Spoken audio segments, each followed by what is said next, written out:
À Beaune, on nous avait dit ne partez pas sans être monté à Bugeaud. Nous avons suivi le conseil. Nous ne l'avons pas regretté. Au demeurant, monter était le terme exact. 1600 mètres de dénivellation sur 18 km de route entre les arbres fruitiers et les chênes lièges. Tout cela vu à travers le pare-brise où les balais avaient laissé leurs traces. Nous étions partis d'Alger depuis 8 jours. Nous avions laissé loin le dernier palmier lorsqu'une échancrure dans le paysage nous livra Beaune tout entière dans la brume bleue du matin. Nous avons avancé dans les broussailles jusqu'à un surplomb. La ville immobile émergeait de ses voiles, inondée de lumière, blanche, étalée au fond d'une baie rare doucement battue par une mer dont le ciel mangeait déjà la couleur. Plus haut, c'était Bugeaud, un gros village de montagne où l'altitude efface presque l'Afrique. Nous l'avons abordé à travers des chemins pleins d'arbres en fleurs et de chants d'oiseaux. Nous étions un peu perdus. Brusquement, nous sommes tombés sur le garde champêtre. Il ne nous a rien demandé.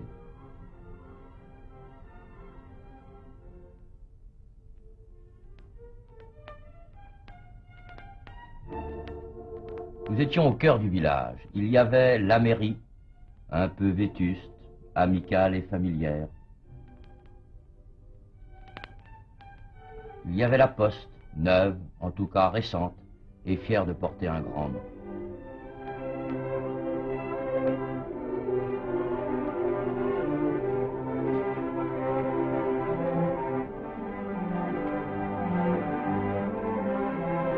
Il y avait encore le centre de santé.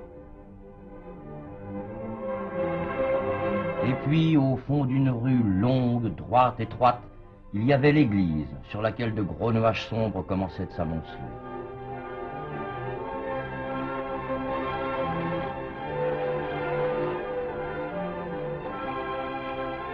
Il y avait aussi le square, auquel il ne manquait qu'un kiosque. Ici, nous avons trouvé la vie du village, Européens et musulmans mêlés, se chauffant au soleil, démêlant leurs affaires, rêvant.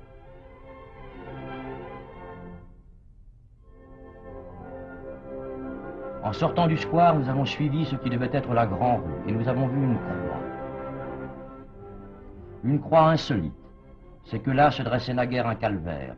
On le rasa pour construire le château d'eau, mais on voulut garder, sculpté dans la pierre et le ciment, le souvenir du sanctuaire.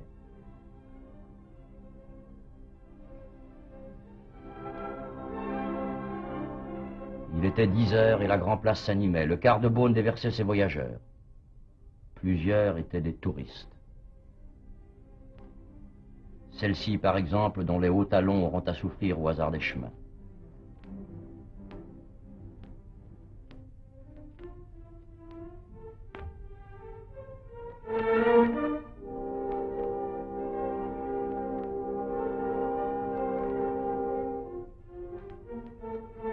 À vrai dire, les touristes ne semblaient guère s'intéresser au village lui-même. Tous et toutes filaient vers les alentours. Nous avons fait comme eux, comme ils avaient raison.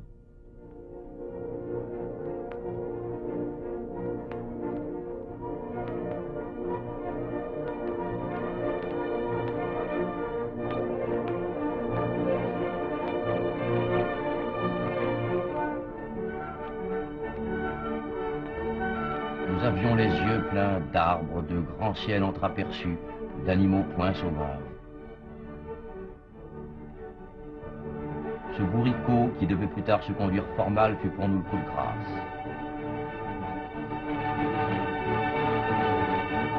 Nous avancions en tâchant de retrouver dans nos lointaines mémoires quelques fragments de Virgile. Titiré, tu patulé, récubant, subtegminé, phagie, en vain, totalement.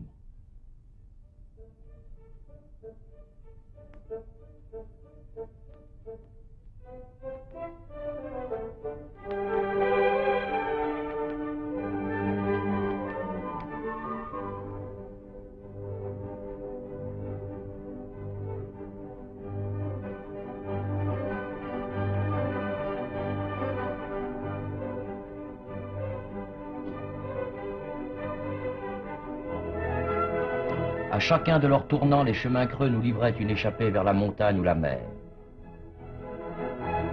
Cette plongée sur le cap de Garde nous laissa sans voix.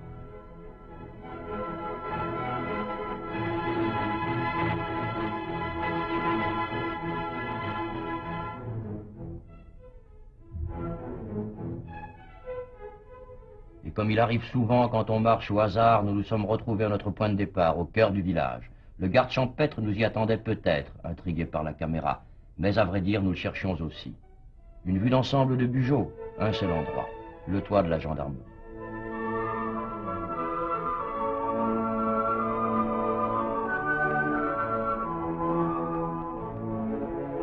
Nous y sommes allés.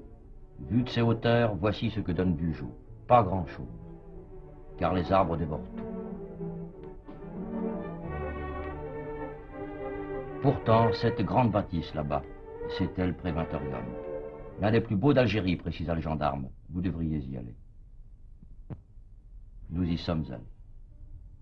300 enfants venus de tous les points d'Algérie, sans distinction de race, se soignent là pendant 1 an, 2 ans, 3 quelquefois, avant de reprendre les chemins normaux de l'existence. Peu mêlés à la vie du village, ce ne sont pourtant point des malades. Mais qui dira jamais à quoi pensait ce gosse que notre caméra a surpris en plein rêve, j'allais dire en plein ciel.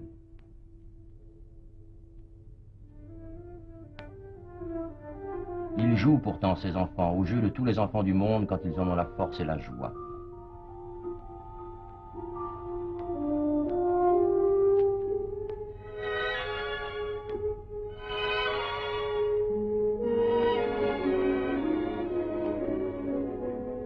Ils travaillent, poursuivent leurs études.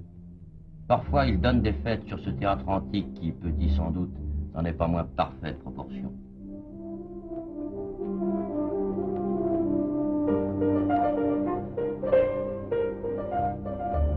Nous les avons quittés, le cœur un peu serré, sans savoir pourquoi.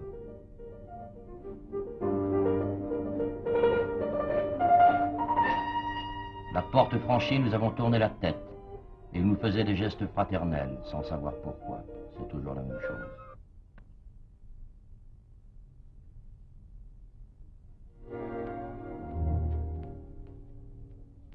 Il nous restait à voir le centre de jeunesse, Jeunesse Internationale, qui s'achève et doit ouvrir en octobre.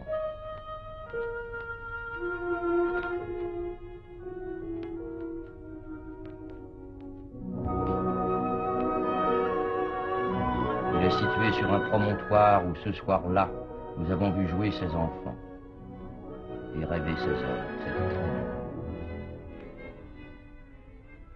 Ensuite, nous sommes partis. Nous avons refait la route en sens inverse, en laissant derrière nous Bugeaud, ce village.